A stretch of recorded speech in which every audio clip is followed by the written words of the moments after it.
here are things that didn't work for me. And this is about the show generally, not even episode 3. I thought what was tough for me was the promise of the stars that they had assembled and this versus the screen time that they actually got, right? Because in the trailer, it's cut together to give you the impression that you're going to mainly be hearing from people like Salman, Amir, Madhuri Dixit, right? Like Ranveer. Biggest stars. Like, yeah, everyone that Matt Bachchan, right? Like you're supposed to be hearing from all these people. And then, I mean, you do, but I thought it was like really difficult for me to accept that we weren't going to really be hearing from Salman more than like twice, maybe. Right? I think he spoke maybe 3 2 times. lines. Yeah. Right. That was tough. And Amir, like obviously Shah Rukh got a lot of that screen time. And my issue is like twofold, right? When you're giving us a history lesson, like I understand, like you can't be, necessarily sourcing from your average actor who doesn't understand film history. So they bring on journalists, right? There's this guy named Tanul Thakur who gets a lot of screen time. He's a film critic and journalist at The Wire, India. And he's great. I've read his reviews and he was really good at his job. I just thought he got way too much screen time, dude. And I understand, especially in the first episode when you have to explain independence and like his earlier films, because who else would do that? But then they bring him back to explain, like they're talking about in episode 3, they're talking about how Yash Raj is expanding and they're having this run of films that are doing really well. And they're talking about how Bunty or Bubbly is this movie that brings Yash Raj and grounds it back into reclaiming Indian stories and not looking westward like they did with DDLJ. And they bring back Tanul Thakur to explain like why that matters.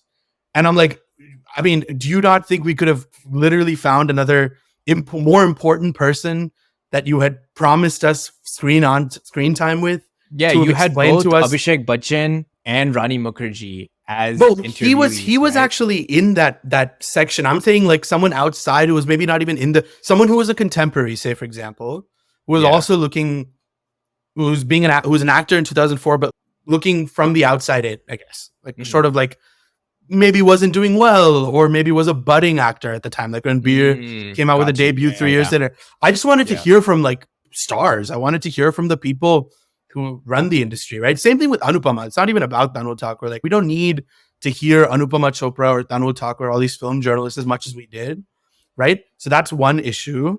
And then I thought like with all the focus to only include those directly working with Yash Raj, like even the technicians that we got to hear from, like Jaydeep Sani, who was like the lyricist screenwriter, or Namrata Rao, who was the editor who works with Yash Raj, I thought that was also a lost opportunity to have contemporary commentary, because you wanted to tell the Yash Raj story and like you got bogged down by only wanting to include people who directly worked with Yash Raj. So the only non-Yash Raj people that we got to hear from were family friends. Like we got to hear from Karan, right? But I wish we got to hear from like actors, and we got to hear from people who were working in the scene at the same time. And watching Yash Raj ascend. Like what does that do for their competitive spirit? Like they were watching Yash Raj rise. Maybe that made them want to do better, be more competitive in the industry, right? Pick better films. Exactly. It's like, why does it matter? Like, why am I listening to you right now? Aside from the fact that you worked with, like, because that's the connection. So if you like quickly Google Jaydeep Sani, right? He's the screenwriter that made Chak De India. And I understand that for the Chak De segment, he needed to be there. But he's explaining how Adi like spun on his axis and like did Bunty or Bubbly. And I'm like, why are we hearing from you? Who are you aside from like having worked with Yash Raj, right? Yeah. Or what you could have done if you're going to bring technicians on, right? Accentuate, like I didn't learn anything about like their actual industry roles. So if you're not going to bring on actors, if you're not going to bring on stars, and you're going to insist on using technicians, like at least use them effectively. Yeah, tell me what you do. It just says editor. Like what did you edit? What goes into the writing? Exactly. I had to look up Namrata Rao, and she does help edit for Yash Raj, but like and also I think edited for Bunty or Bubbly, which is her first film, and she's a really cool editor. let me learn about you as an editor and like how Yash Raj helps you learn your skill better. Or like, I didn't learn anything about what you guys actually do in the industry. You're just commenting on these films and putting them in their like historical context. I don't need to hear that from you. Totally agree. And then like, I also thought, actually, this is a general complaint. And I think like, I want to circle back to this every time I talk about what didn't work, right? I think like the 4-episode framework doesn't work because this like need to like every criticism of like, oh, this person was in it too little or this person was in it too much. If it's more than 4 episodes, I think that complaint becomes moot, right? Because you have more room for more people. Yeah, and that way you have, fine, if you want to tell these stories, totally up to you. Like if you think that creatively this has a big impact on the story that you're trying to tell, then yes, go for it. But why only 4 episodes? Like this is what I was so stumped about, right? When I saw the trailer, I was like, oh, you have like 40 stars. Okay, you're gonna need at least 10 1-hour episodes to cover like everything that has gone in, you know, give enough ample screen time to all of these stars to tell these stories. If you look at most docuseries that are released, it's usually between 8 to 10 episodes, right? It's usually it's a 10-parter time frame where you really get the nuts and bolts, the potatoes and gravy, as I like to call it, you know, like of the story that they're trying to tell. Ooh, I've never heard you use that turn of phrase before. I love it. Just experimenting, you know, need to find new ways to express myself. If we're gonna be talking for like an hour plus, you know, like multiple times, but I feel you. Let's bring this energy the rest of the way too. I guess it would also be a good time to bring up that YRF produced this. Well, I talked about that earlier. I said that as a plus. I said like that's the advantage that they're co-producing because you get access to their footage. Oh, right.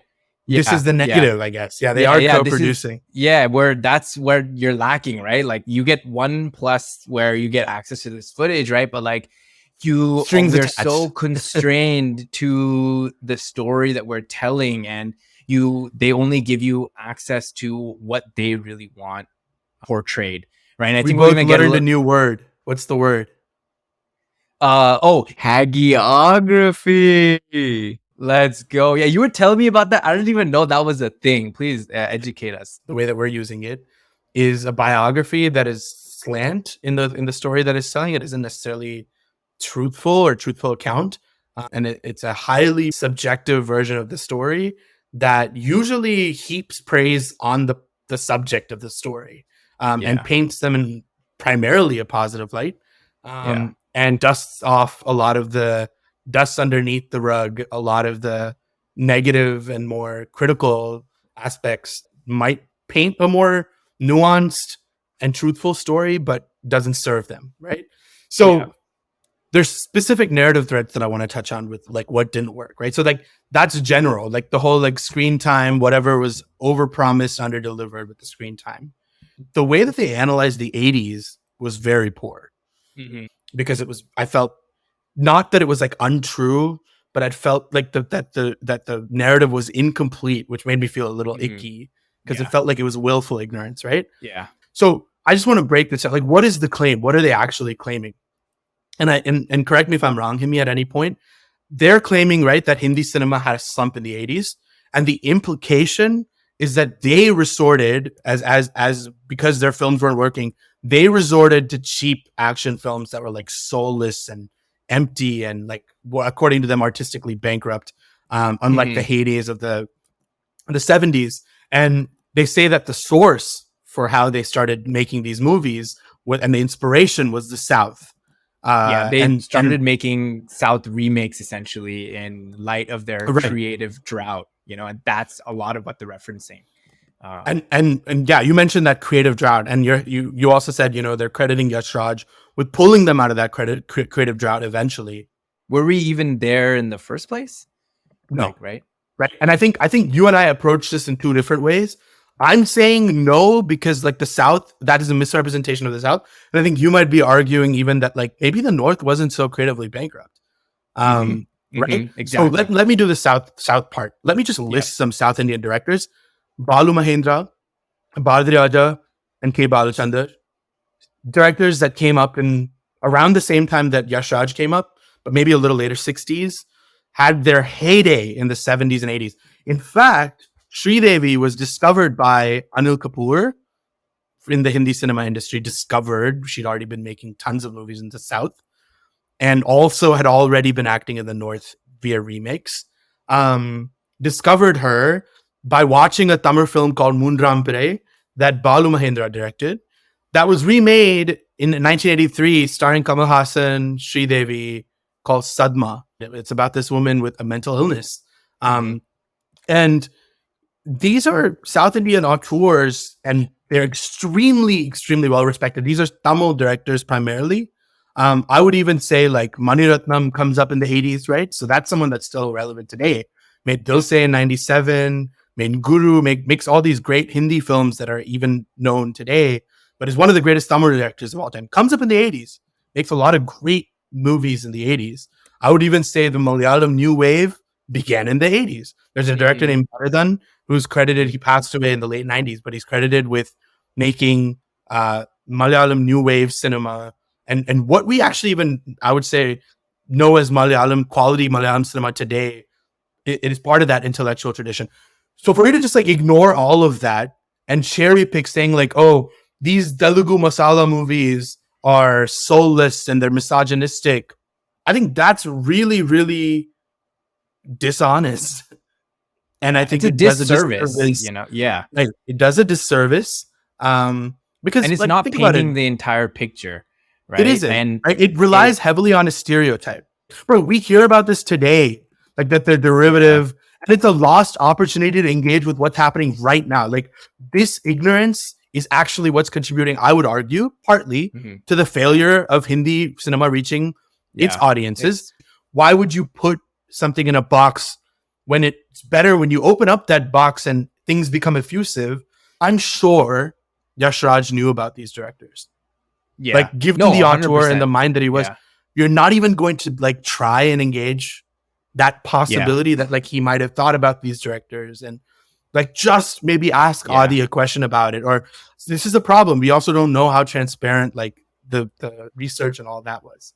Exactly, right? And so when they first said that, I know both of us went in like a whirlwind because we're not 80s babies. We haven't seen films in the 80s, right? And so that sparked me to actually go and research what were the stuff that was coming out. Why is it always kind of tainted as 80s sucks? It's the worst decade in Hindi film industry. And I was like, well, that's a pretty big statement to be making, right? You researched an approach this from the North.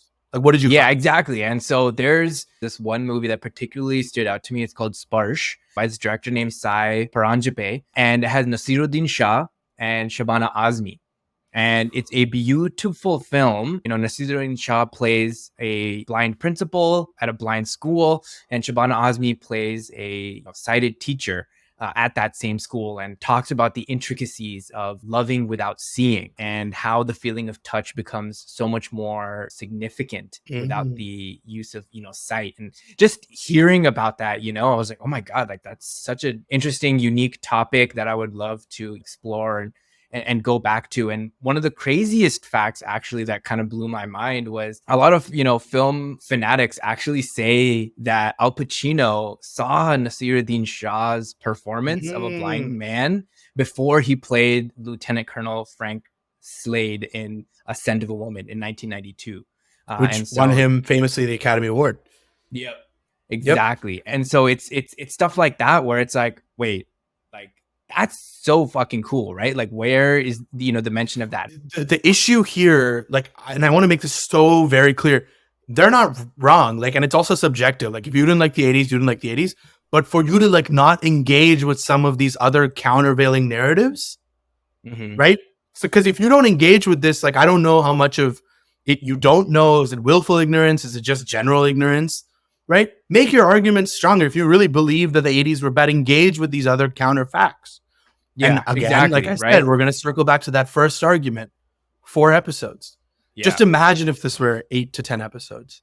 Yeah. You could engage with this on a much more serious level. Because even in like, Northern cinema, we had so many major actors who had their debut in the 80s, right? We had Sanjay Dutt, Bobby Deol, Salman Khan, right? Kamal Hassan made his Hindi debut in Ek Duje Ke Liye in 1981, right? Yep. Amir Khan and Juhi Chawla, Qayamat Se Qayamat, 1988, right? These big stars who like debuting in the industry is Amir was holy 1984. Thing. And so where is the talk about all of this, right? Where are these actors who are still prevalent today, right? Salman Khan, and they were on your show, bro. Yeah, you like that's what Salman. I don't even understand. You had Amir. You had at least Suraj ask Bajatiya. them what they felt about the era that they were like debuted in. Yeah. Well, you're not even gonna ask. Amir has one line about the 80s. He goes, "Yeah, it wasn't my favorite." Okay. Saif says the same thing. Maybe Bachchan, I think, says something similar. What? You're not going to explain yourself. Yeah. You're just going to talk about, and I get it. It's a Yash Raj story. But the problem is not that it's a Yash Raj story. The problem is that it's 4 episodes long, which means you're on your time's ticking. So like you're very selective about what you talk about, which means like a lot of this important stuff gets left out. Were you going to touch on Sridevi? Yeah. So every director that I mentioned, Munram Pire, Balu Mahindra, Badiraja, Padinaru Vaidinile was his big debut film, won the National Award, I think. And it's a film about women's education in rural India in the late 70s, early 80s. And K. Balachandar essentially launched Kamal Hassan, Rajnikant, and Sridevi, and is responsible for all of their careers in some way. And if you look at like all of their filmographies, Kamal Hassan, Rajnikant, Sridevi, they're in like so many movies together in the late 70s. Like so many movies together. And they're all extremely thoughtful. The movie that I love and that my mom actually put me on was Moondra Mudiche. And came out again in the mid to late 70s. Kamal Hassan, Rajnikant, Sridevi. Sridevi had a really successful career acting not just in Tamil movies. She was in all of the southern industries. And the problem the 80s is when she made her like come up in, Indian cinema. In Hindi cinema. She had 43 movies that she was in 1980. Can you believe that? She was in 43 different movies. I believe it. I believe it. She was in everything. If you go through her filmography, they have to separate it by language. Because it's way too confusing. Like if you go on Wikipedia right now, look up Sridevi, they have to separate what she's done by language because she's been in so many movies. Yeah. You could spend literally an entire episode on just Sridevi, right? Like her entire filmography, where she's come from and how important she was. And I think that's like the part of the story that's so missing, right? Because she is so crucial. Mr. India and Chandni relish of the 1980s that kind of revitalized the industry. This next narrative thread is the other. So there's this horrible analysis of the 80s. Adi, can you please be honest, Adi? This is my sincere request if you're listening to this. Because the way that they handled the nepotism conversation was, I thought, just horrendous, right? Because, again, it was a misrepresentation of what the general consensus is on this subject, because I think there is a general consensus. Yeah. And it was the regurgitation of that same argument against it too. So what is the general consensus exactly? There are 2 main claims about like nepotism as far as I can understand about the general consensus. Well, there is a barrier to peer opportunity, like access to roles for newcomers, writing jobs, technical jobs that are like front and center. Even movie producing is a creative job too, right? Like you get to decide costume and set design, all these things. Well, there's not equal access to opportunity for any of those things, is the general claim as far as I understand it. Then there's the success piece, right? Like it's like who succeeds and then who gets repeat opportunities. That's the only thing that they address from the jump. I want to talk about like that misrepresentation, right? No one at all is saying that like audience doesn't decide, because yes, they absolutely do. If you are given an opportunity, make a film and you suck, the film sucks, right? Yeah, audience decides you don't make it as an actor. No one is disagreeing. Here's what happens at Yash Raj. Mr. Aditya Chopra decides he wants his brother to have an opportunity in a film, Uday Chopra, and gives him the chance to star in Mohabbatein, his film, and Doom and all this stuff. Now imagine comparatively, because what I think they think is happening versus Warner Brothers, Mr. Warner, let's say, I looked this up. There's 4 brothers that need Warner Brothers. Oh, shit. Andrew Warner, something Warner, Warner. Go look it up. None of their kids, Mr. Warner doesn't go, hey, Warner Jr., do you want to star in a film? Here's an opportunity for you. Because that is exactly what happens with Adi Chopra. That is exactly what happens with all these film families, right? Yeah. And the lack of opportunity is a structural issue, because here's the breakdown. If YRF has all the money, they have all the resources, they have all the market share, and because of it, they control who gets to act, what kind of stories are told. What does that mean? Who gets excluded? That's the question. And like, I want to humble myself. Like, I don't know anything about what they're doing to democratize the talent search and opportunity. It kind of talk about this a little bit. And I also don't even know what like a studio competitor like A24 in the US, like if that could even happen in India, right? Like a ground up people who decide like, hey, we don't want to be part of this like corporate like studio structure. Let's go do our own thing. I don't even know how that would happen.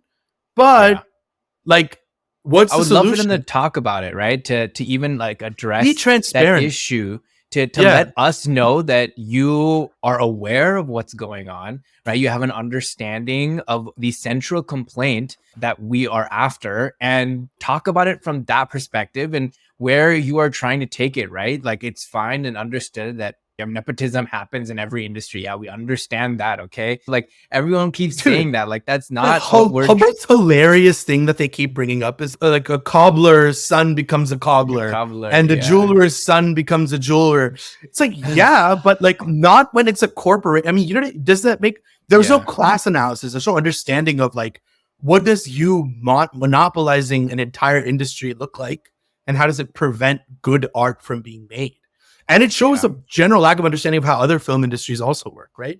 So this is the other thing that I wanted to talk about. Like, of course, be transparent. Like, what does your talent search look like? You talk to, I mean, they talked so much about, you know, who makes creative decisions beside the institutionalizing creativity. I mean, like, are these people yes men, or are they offering anything differently creatively? Because it is at direct odds with what they say about Adi as this, like, Adi that goes like, I don't trust Kunal Kohli anymore because Mujhse Dosti Karegi was trash. So I'm going to actually now be the sole creative decision maker. That is at direct odds with what you're saying about like diversifying voices and all of that, right? Yeah. Engage with that. Be transparent. Does Adi understand his responsibility to other artists? I was only able to find one guild, Producers Guild of India. And who are the chairmen? Siddharth Roy Kapoor. Like all of these like big time producers. Yeah. Right. And that is very different than the way that it works in the US. There's Screen Actors Guild, right? There's the DGA, Directors Guild of America. There's the PGA. There's the WGA, Writers Guild of America. All of them, they're all labor unions. These are people who work together to collectively bargain, right? Because they're artists. Like there's some sort of parity. And obviously Hollywood has its problems, Nepo baby opportunity. But there's like a way for you to at least be offered something, right? And like I thought it was actually really, really funny. If you look at the B-roll footage, bro, like go back on episode 3 and watch. This is hilarious. Where they talk about how like they're trying to find new people and try to find opportunity. It looks like the B-roll footage was specifically shot for like this documentary. It doesn't look like any auditions are actually happening. It's just like some random Indian faces that are like, hi, I'm da-da-da-da-da. And I'm like, it legitimately looks like they were like, oh fuck, we like need to show that we're also like looking at other random people. And it's hilarious. Like their casting director, Shanu Sharma, she says, I was partying with all the people who happened to go on to become big directors and big actors. And then I got the casting director job at YRF. How? Because apparently she used to just offer unsolicited opinions about what she thought about the guys and girls that were being cast. And they were like, actually, you should do this for a living. And I was like, what? And suddenly she was given the role. Right. And she goes, she's directly asked, like, where do you find talent? She goes, parks, coffee shop, on the street. Right after she's asked, what is your biggest casting, whatever play? Right. And she goes, Ranveer Singh for Band Baja Bharat. Where did she meet Ranveer Singh? At a party. Yeah. I'm sure it was one of these closed parties that were like elite access only. Exactly. So like it's this kind of stuff that I'm talking about, right? It's fine. It's fine. The movies that you're making, I mean, I'm sure they require you to find these like upper middle class, elite class people to play these, high five. But when you're doing like smaller stories and smaller films, Ranveer Singh, played a small town boy, great, but he's not from there. Yeah. He did his undergrad in the United States. You know how much money you need to have to be able to afford that if you're from India? Get an entire episode on Uday Chopra, right? Where it's like, bro, this is what is so annoying because one, like, I don't really care about you. Yes, we understand that your films weren't successful, but you have literally been given everything on a silver platter. You were in the United States. But it's distorting the argument. Sure. Yeah, it's distorting the argument. Right? It's like individual failure. We understand individual failure. Yeah, that's not what we're saying. We're saying that give people an opportunity who don't have one to begin with, who have access to the film industry, who aren't friends with these people, right? We don't care that Uday Chopra failed because that part of the argument we understand. He's not a star, right? And that's fine. But give us a platform to make us understand what your process is for letting these small town actors. Like, I don't know how you cast. And like, I think that's the problem, right? Like, I don't know what how you market your opportunities. And and because all we see is the end result. And based on the end result, it's still star kids. And that takes us to that final criticism, right? Engaging with YRF's present, which they don't do. It's so tough because, right, we've seen YRF struggling a lot in past couple of years specifically, right? Flop after flop after flop after flop. Can you list the flops? I had them in my notes. I know you had a list. Yeah, that's why I was asking. Gunde, Bewakufiyan, horrible movie. Mardani, Dawati Ishq, Kill Dil, fucking Detective Byomkesh Bakshi, which was good but failed. Fan, Befikre, Meri Pyari Bindu, Kaidi Band, I don't know what that is. Hichki, Suidaga, Tugs of Hindustan, Mardani 2, Bunty or Bubbly 2. Like, that is an entire decade of films. I started reading since 2013. Yeah. Samraj Prithviraj, Shamshera. Yeah, it's insane, right? And it's like in Mardani 2 are like why? Rani Mukherjee movies, right? And why like, the fuck would you make a Mardani 2? Because she is married to Aditya Chopra, and they kind of like play it off like like they do address it. It's cute. But then if you're going to do the nepotism thing and then make this all cute, like you have to get with them. And that's what a good documentarian does, right? Like if you're after the story, put the stuff that you're seeing together, thread the needle, right? Like bring it all together. Everyone is seeing it. So what is the point of ignoring this stuff? Yeah, it makes you look bad in turn, right? Because we notice the cracks, right? That's not been able to be addressed. And it leaves room for discussions like these where it's like, please, you have to get your shit together because it's high time, right? Like, we love this industry and we love watching your films, but I think you have to adjust with the times. And I feel like you haven't been able to do that. Why in the documentary was there not a mention of the pandemic? Right? How the complete landscape has changed. We have now OTT, right? We have streaming platforms, right? And Aditya Chopra has said opportunity has been democratized in a lot of ways. It's just YRF isn't doing it. Isn't acknowledging it. Yeah. Isn't taking part of it, right? And that's the whole point, right? Where we have a change in the shift, right? We have actors having new abilities to come in a lot more roles. I think a lot of let's list them. Talented, right? Nawaz and Siddiqui, product of OTT before pandemic. Sacred Games was his like breakthrough. Yeah, Itonde was like literally they both of those individuals resurgence. Like essentially like. No, but I'm saying Nawaz was kind of like discovered as a mainstream actor. Vijay Varma, or is that his name? Vijay Varma, Darling. Vijay Varma. Vijay Varma. Yeah. That's him. OTT. That's him. Beautiful. OTT darling. Beautiful. Manoj Bajpayee. Manoj Family Bajpayee. Man, I mean, he was in bro. Satya, a legacy actor, but has found his audience with He's like, OTT. wow. Why would you just ignore that this happened? Yeah. And he's famously said that he doesn't want to release stuff on streaming platforms. Why are we not addressing that? I mean, we could go on and on about this, but I think we've hit the point home. And I think if I were to leave with anything, because I think that about wraps it up for me, except for the one Lilly Singh thing that I wrote down here. I actually looked up the Letterboxd reviews for Romantics. I was just scrolling to see what the general consensus was. And generally, a lot of people are talking about what we're talking about, but one review was hilarious. On Letterboxd, I saw a review of The Romantics that said, loved it, except for that Lilly Singh jump scare in episode 2.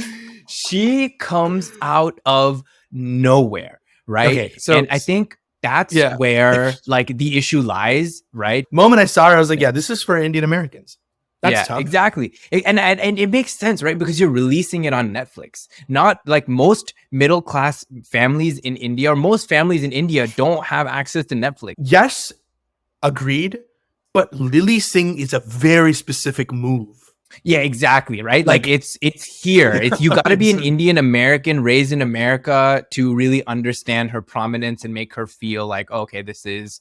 I mean, you told me you tipped your hand, like Lilly, to start having her talk about how growing up in Canada and like Doom was like the coolest thing, and like, who cares? Yeah, and that is like a perspective that I don't think is particularly useful. And I think that's what the issue with having Smriti directed is, because her also take on Indian matchmaking, for example, is tailored towards the Indian American audience. That's fine, right? To me, like that's okay. When I think you're telling this story, right? Like, because if she takes Lilly Singh out, suddenly it's not so, in your face that this is for Indian Americans and targeting like diaspora and essentially targeting like the West. Yeah.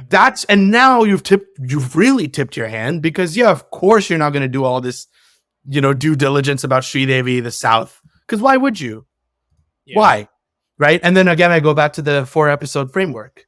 You went more for, I want to leave them feeling good as your primary objective in 4 episodes than you did. Exactly. I want to go for the truth. I want to bring up a quote that, stood out to me in the entire series, where Adi talks about Indian cinema and says that Indian cinema represents Indians, and Indians are people who constantly aspire to be more than who they are, right? And I think that's a great way of looking at how Indian cinema has progressed, right? Because I think when people used to go to the theater, it was to escape their current reality, right? And go to a world and aspire and dream of things that they didn't have access to.